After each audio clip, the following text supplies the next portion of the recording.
Bom dia, bom dia, bom dia. Seguinte, galera. Hoje continuaremos a falar um pouquinho sobre os conceitos de termologia e, obviamente, falamos sobre escalas, falamos sobre variação de temperatura, então nós teremos aí um fenômeno conhecido como dilatação. Então, o que seria essa dilatação? Observe. Normalmente, nós sempre escutamos aí um barulho ou algo, digamos, estranho à noite. Então, esse barulho é o que nós chamamos de dilatação. Ah, professor, como assim? Observe. Se na sua casa tem muitos móveis de madeira, principalmente, ou até mesmo a sua geladeira, você deve ouvir alguns barulhos estranhos. Esses barulhos são as moléculas de alguma forma ali se movimentando. Ou elas estão se comprimindo, ou elas estão se dilatando. Então, o que é essa dilatação? A dilatação ela acontece toda vez quando há fluxo de calor. Ou seja, então dá uma olhadinha aqui. Quando eu aqueço esse recipiente, por condução, aquecerá as moléculas de água e as moléculas de água irão ali vaporizar. Isso você já viu, seja fazendo miojo, seja fazendo qualquer outro tipo de comida. Tranquilo?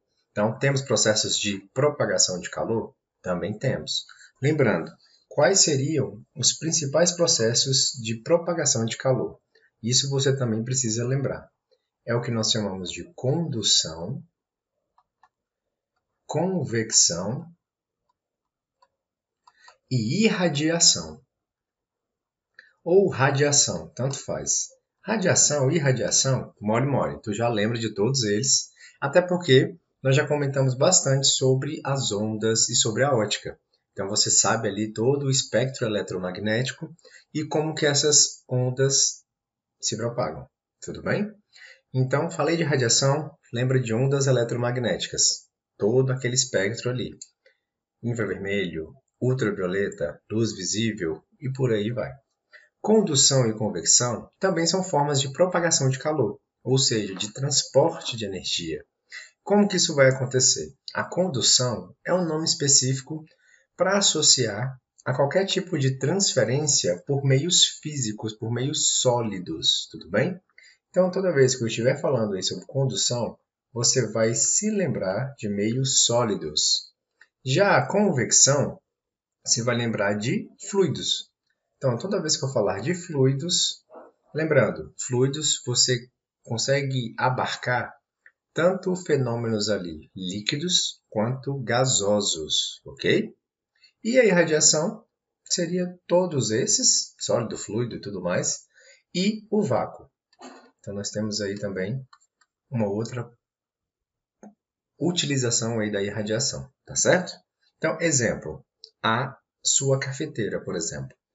O local onde você coloca o café, na tentativa de que ele se mantenha quente ou uma maior quantidade de tempo possível. Então, normalmente as paredes da cafeteira são várias. Então, assim, imagina que esse aqui é o recipiente onde você coloca o café. Nós teremos aqui um segundo reservatório e tem algumas que até tem 3 reservatórios. Para quê? O de dentro, mais terá aqui contato com o café. Ele vai ter uma superfície espelhada, beleza? Então, essa superfície espelhada é para quê? Para tentar manter a energia aqui dentro, então a quantidade de calor ela tende a se manter. Eu tenho aqui nada, literalmente nada, ou seja, o vácuo. Então, uma tentativa de vácuo, você vai ter uma distância entre a parede mais externa e a parede interna, que é espelhada geralmente. Claro que isso vai depender do tipo e da qualidade de cada uma das cafeteiras, tá certo? Mas no geral é isso. Então você tem aqui o vácuo entre essas duas paredes, a parede espelhada e a parede externa, ok? Então beleza. Então, dito isso, voltamos para a dilatação. Então, no geral, quando eu aqueço, a minha matéria tende a dilatar, tá certo? E quando eu resfrio, quando eu retiro energia dessa substância, ela tende a comprimir. Só que na natureza sempre há ali alguma exceção. E a água é uma delas. Então, quando a gente fala sobre a água, nós temos aí algumas características diferentes. Por quê? Acredito que você já tenha colocado uma garrafinha de água dentro do congelador. Então, o que geralmente acontece com essa garrafinha de água? Você vai resfriando essa garrafinha. Afinal, você colocou na geladeira. Então, repetindo o óbvio. A geladeira, qual o objetivo da geladeira? Resfriar os alimentos. Então, você vai estar tirando energia ali daqueles alimentos na tentativa de o quê? Tentar reduzir a distância entre as moléculas dessa substância. Isso vai acontecer em algumas faixas de temperatura, sim, vai ocorrer, como toda e qualquer ou outro tipo de substância. Porém, a água e alguns outros elementos químicos, por exemplo, o antimônio, que não é tão conhecido assim, ele vai demonstrar um comportamento diferente, beleza? Então, assim, o que tem de acontecer? É o que nós chamamos de uma dilatação anômala ou uma dilatação anormal, ok? Então, essa dilatação anormal, então vamos escrever aqui, ó. Isso a gente está falando de quem? Da água, tá certo? Então, a água vai ter uma dilatação anômala. Pode ser, essa dilatação geralmente vai ocorrer em uma faixa de temperatura específica. Então, anote aí, por favor. Então, a dilatação anômala ou anormal da água,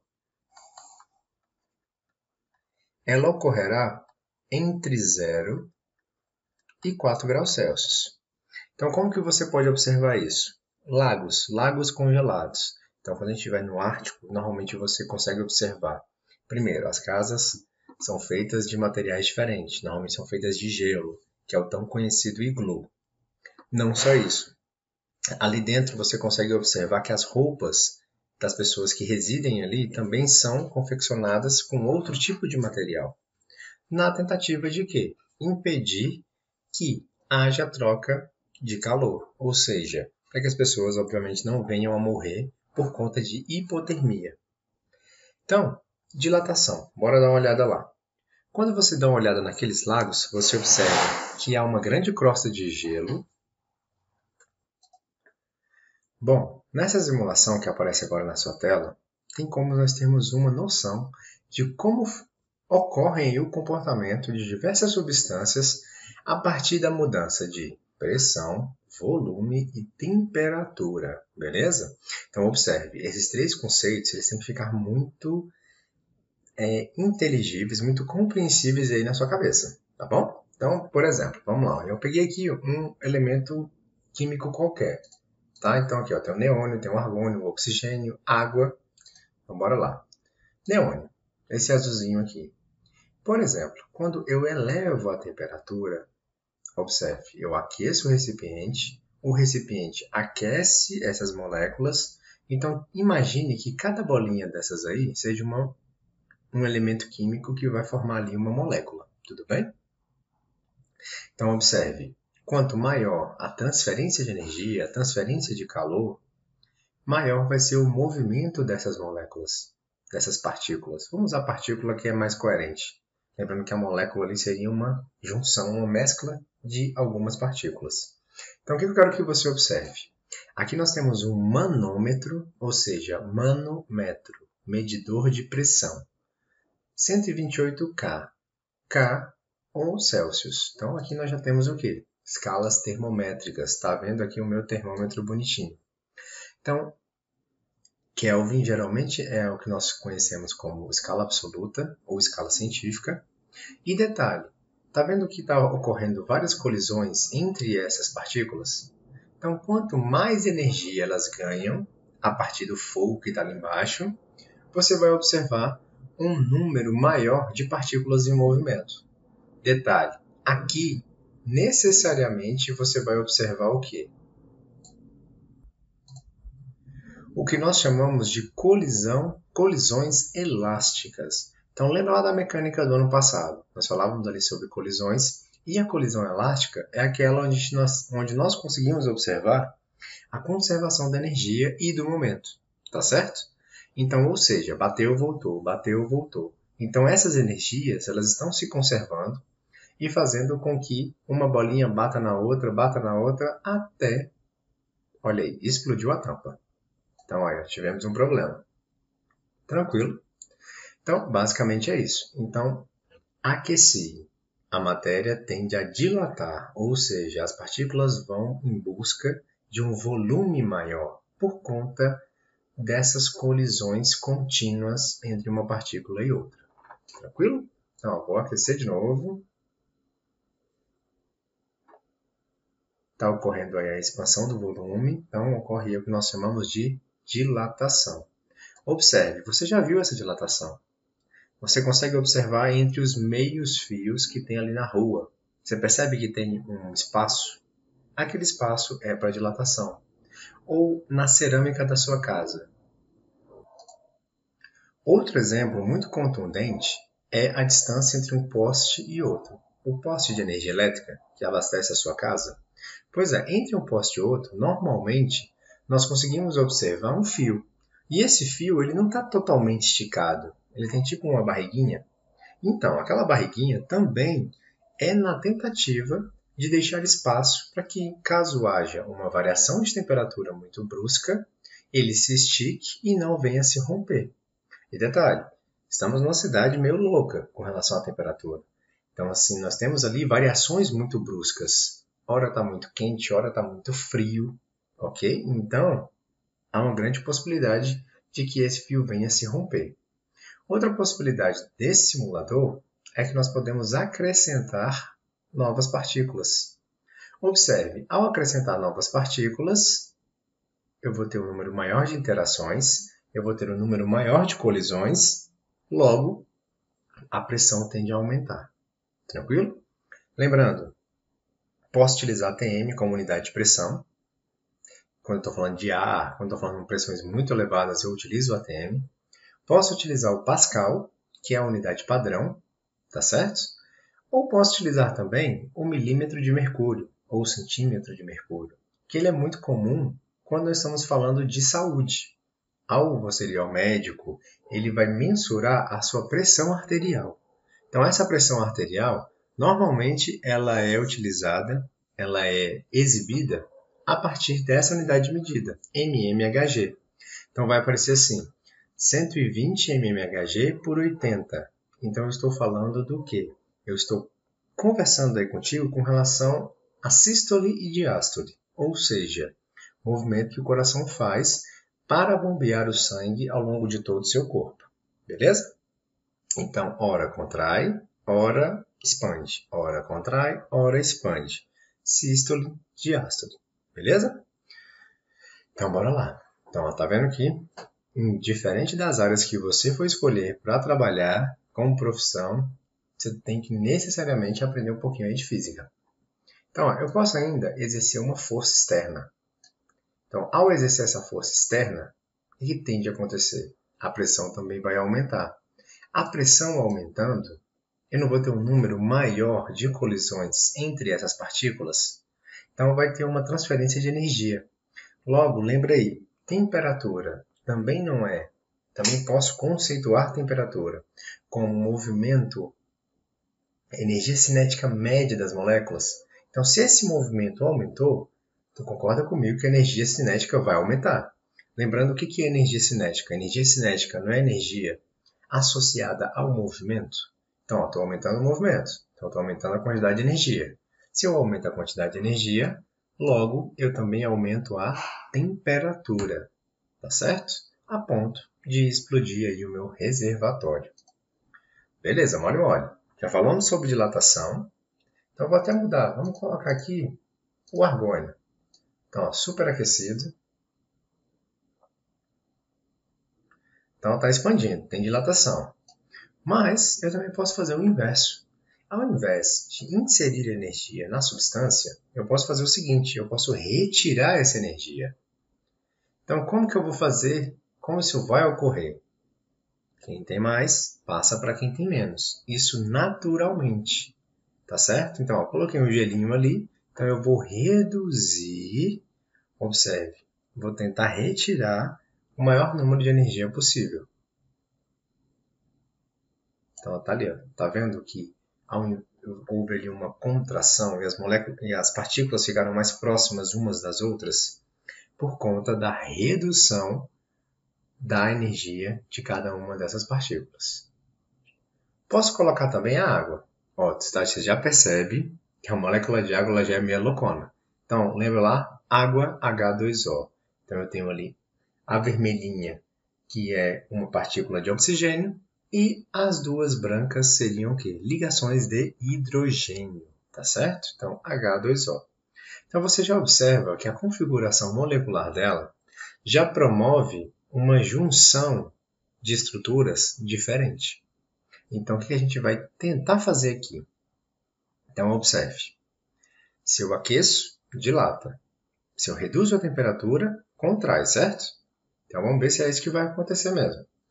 Então, vamos colocar em graus Celsius. Está menos 125 graus Celsius. Então, eu vou aumentar a temperatura. Opa, está aumentando muito rápido. Está em menos 2. Menos 1, 0, 2. Opa! Você percebe que eu estou aumentando a temperatura e, ao invés de dilatar, essas moléculas estão se contraindo e isso vai ocorrer entre 0 e 4 graus Celsius. Então, por isso que eu fui um pouquinho devagar aqui ao elevar essa temperatura. Aumentei mais que isso, ela vai se comportar de forma comum a todas as outras substâncias, ou seja, ocorrerá a dilatação. Então, anote aí, entre 0 e 4 graus Celsius, a água se contrai,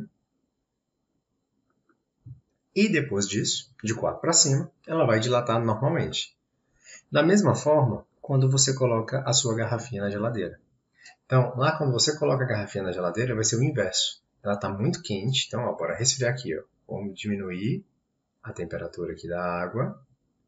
Chegar na temperatura uns 25 graus Celsius, que é a temperatura ambiente. Cento e pouco.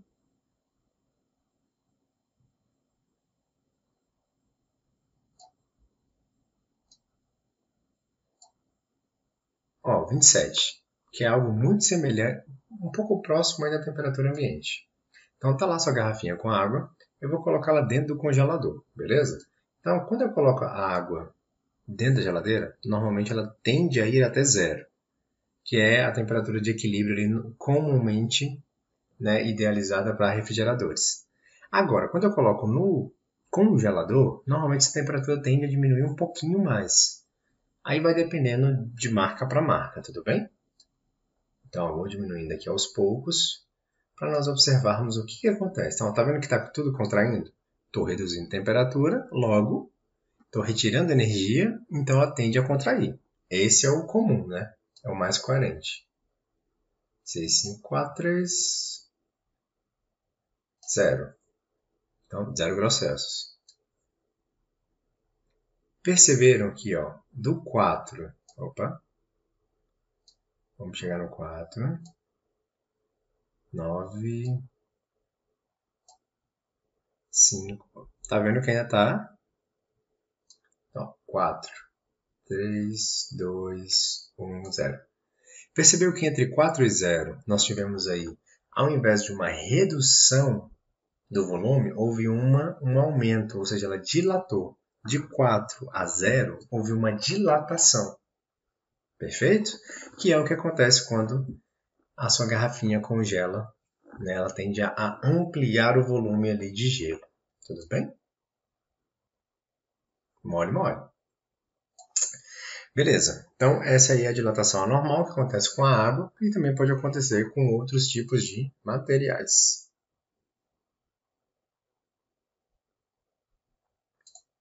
Quando nós conversamos sobre dilatação com transferência de calor, você provavelmente já lembrou lá daquela equação. A equação comum, uma equação geral da calorimetria, que é igual a Q igual a mc Δθ. Tem relação? Tem relação.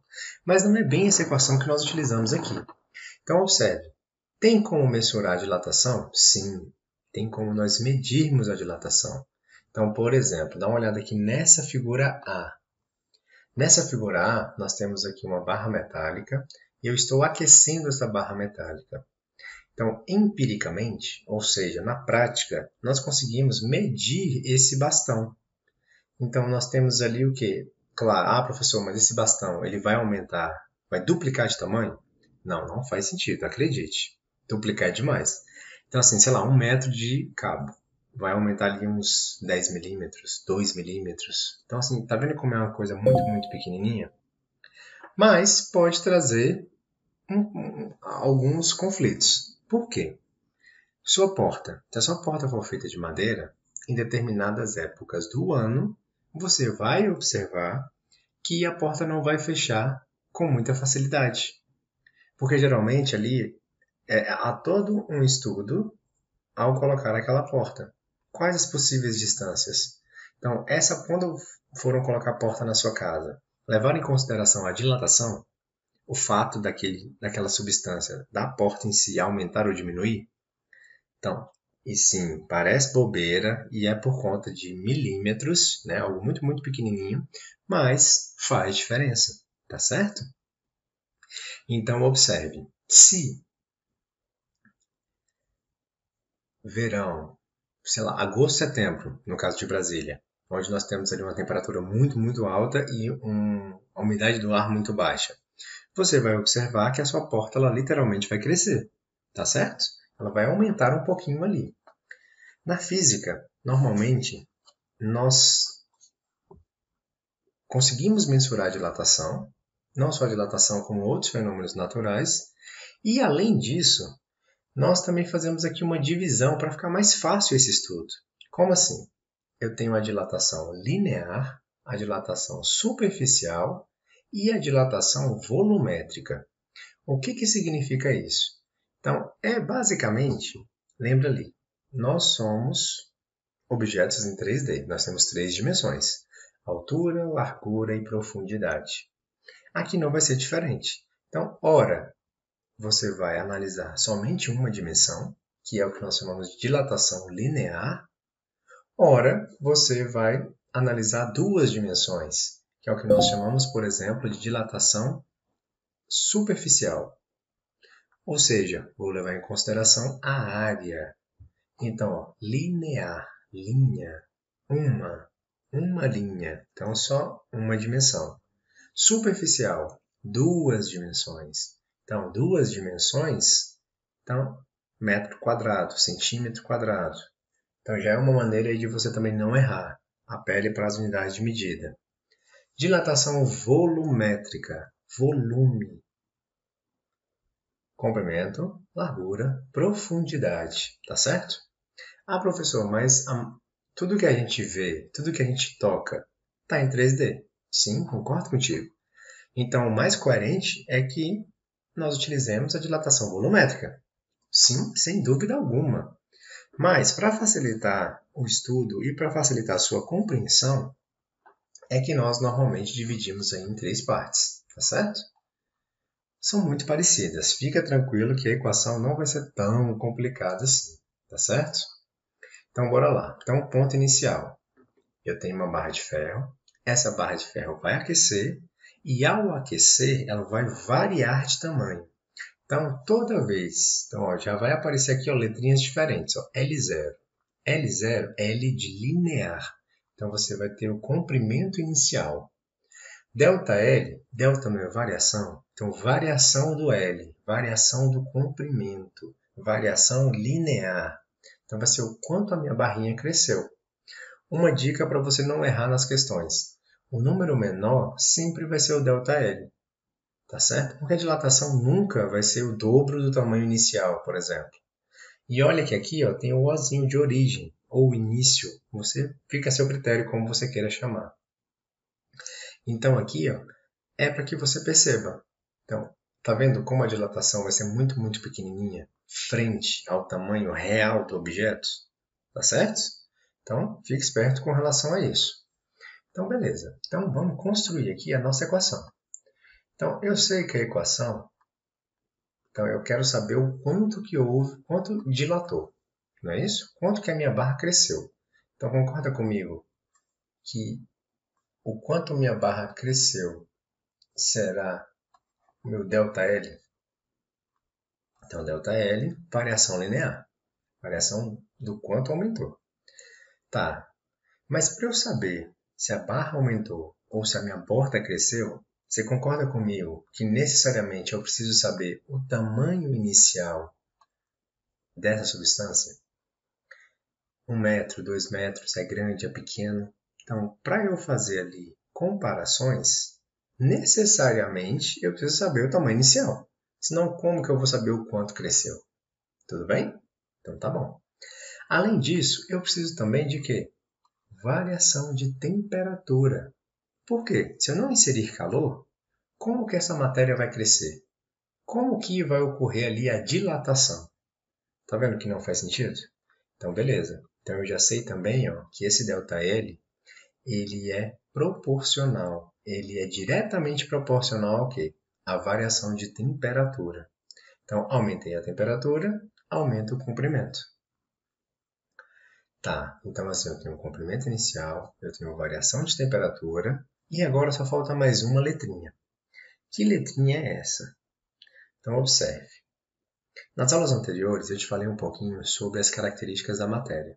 Então, falei de materiais isolantes, falei de materiais condutores, e que eles se comportam de forma diferente, por conta da quantidade de elétrons livres. Beleza. Então, ao aquecer uma determinada substância, ela pode aquecer mais rápido do que outra, não é isso? Logo, nós utilizamos aqui uma letrinha, o alfa. Esse alfa vai ser esse aqui, ó. Coeficiente de dilatação. Esse coeficiente de dilatação, nesse caso, linear. Por que linear? Porque eu estou falando somente de uma dimensão, da dilatação em linha, ok? Ah, professor, mas é tão diferente das outras, a superficial e a volumétrica? Não, é a mesma coisa. A única coisa que você fará é levar em consideração mais de uma dimensão. Então, por exemplo, aqui, ó, ΔL é igual a L0 vezes alfa vezes Δθ. Digamos que eu queira da superficial. ΔS de superfície vai ser igual a S0 vezes uma constante vezes a variação de temperatura. Se eu quero da volumétrica, ΔV é igual a V0 vezes a constante vezes a variação de temperatura. Está vendo que as três equações são literalmente iguais? Eu só mudei aqui a letrinha para que você entenda quando eu estou falando de uma dilatação linear ou se eu estou fazendo referência a mais dimensões. Tudo bem? Aqui vai ser a volumétrica e aqui será a dilatação superficial. Então, coeficiente de dilatação linear. Estou levando em consideração somente o quê? Uma dimensão. Perfeito? Então tá bom.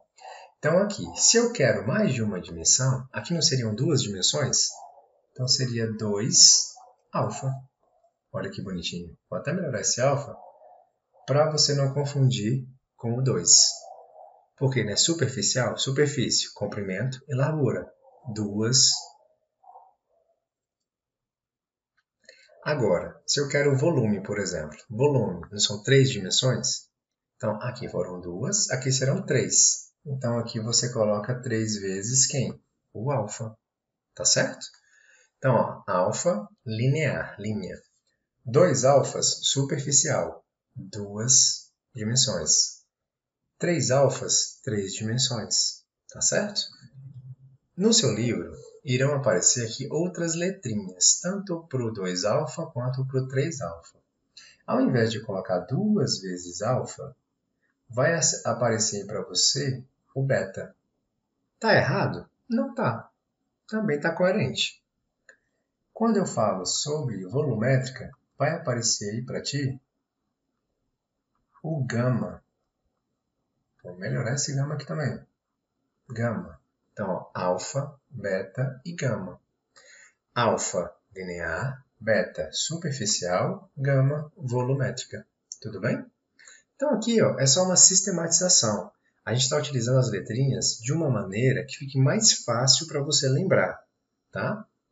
Então, uma outra forma que a gente pode montar aqui a relação entre entre os coeficientes, na verdade. Você pode escrever assim, ó. Deixa eu ver, estou de azul. Então, vou colocar aqui, ó, gama, 3 dimensões. Beta, 2 dimensões. E o alfa, 1 dimensão. Então, você pode fazer isso aqui, ó. Pronto. Está aqui a relação entre os coeficientes de dilatação.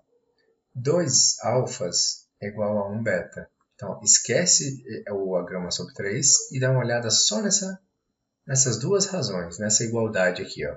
2 alfas é igual a 1 beta, por exemplo. Ou, se eu esqueço essa parte aqui, eu vejo que 3 betas, então ó, dá uma olhada, é igual a 2 alfas. São as relações que eu preciso.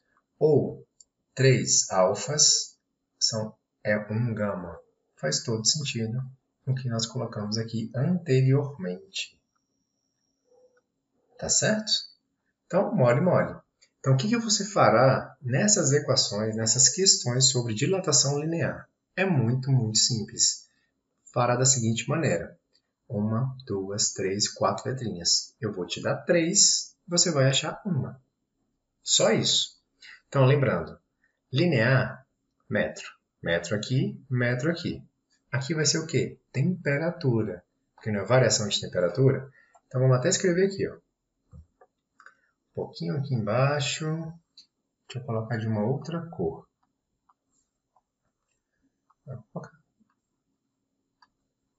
Dá uma olhada. Ó. ΔL é igual a L0 vezes alfa vezes a variação de temperatura. Beleza. Fourier foi um jovem senhor, matemático, físico, fantástico, que trouxe várias contribuições para a física e para a ciência no geral, na verdade. E uma coisa muito importante que ele padronizou são a tal das unidades de medida, que vocês têm tanta dificuldade de colocar na prova, mas ok. Então, unidade de medida. Por que isso é importante? Dá uma olhada. Variação de comprimento, metro. Comprimento, metro. Temperatura, geralmente é em graus Celsius, não é isso? Então, observe. Para que isso aqui dê metros, ó, o resultado tem que ser em metros, certo? Então, vou multiplicar metro por alguma coisa vezes graus Celsius. E isso tem que dar metros. Então, qual seria a unidade de medida desse coeficiente de dilatação, por exemplo? Bora lá, vou mudar de cor. Concorda comigo que eu tenho que cortar esse grau Celsius? Porque ao cortar esse grau Celsius, sobra metro. Então, vai sobrar metro aqui. Então, aqui ó, vai ser 1 sobre graus Celsius. Por quê? Ó? Dá uma olhada. Vou cortar esse Celsius com esse Celsius. M vezes 1 vai dar M, que vai dar o resultado que eu espero. Entenderam? Ou seja, a unidade de medida do alfa, bora lá, vai ser 1 sobre graus Celsius. Ou você ainda vai observar no seu livro, assim, ó, graus Celsius a menos 1. É só uma inversão disso aqui. Então, é matematicamente coerente.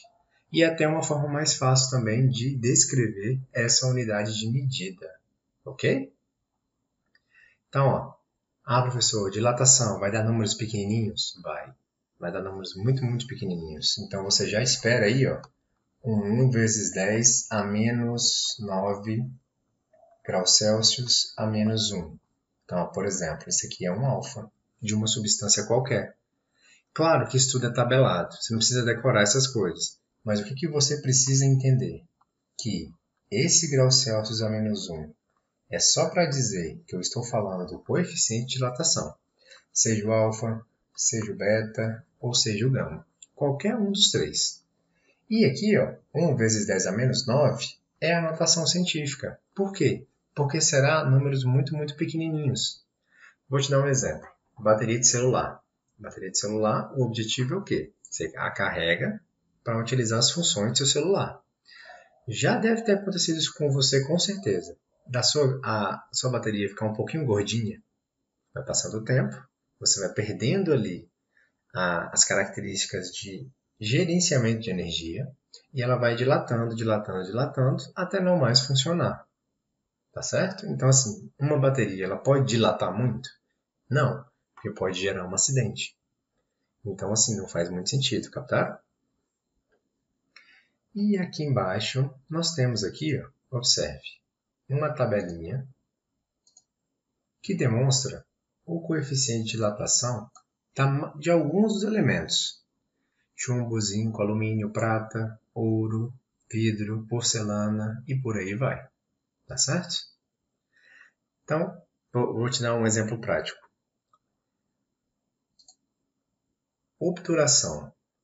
Obturação é aquela que você faz quando seu dente está estragado, que você vai colocar ali um elemento químico para você tirar a cárie e depois você tampa ali, ora com aquela obturação cinza, ora com a resina, que é a obturação mais branquinha, mais próxima ali à cor dos dentes. A cinza ela é uma liga metálica, tá? Onde tem ali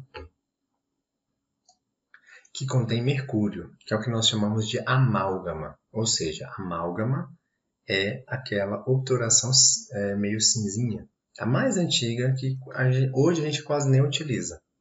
Então, por exemplo, quando você come comidas quentes, o seu dente tende a dilatar. Quando você come comidas frias, ele vai reduzir ali o tamanho. Ah, professor, vai ser uma redução de não. Seu dente não vai ficar, não vai ser nem visível isso, na verdade. Mas, quando você coloca ali uma obturação, já pensou se ao comer coisas quentes e o seu dente dilatar, essa obturação cai? Não seria no mínimo estranho? Pois é, e nada funcional. Ou seja, é importante que nós saibamos qual o coeficiente de dilatação linear na tentativa de evitar esses problemas. Então, se você vai colocar ali algum tipo de obturação, você tem que saber qual o coeficiente de dilatação linear. No caso até volumétrica, né? Porque a gente está falando de dente, então vai ser tudo. Tranquilo? Então, na tentativa de o quê? Evitar qualquer tipo de problema. Bom, por hoje é isso. E nas próximas aulas nós conversamos um pouquinho mais. Um abraço e até a próxima aula.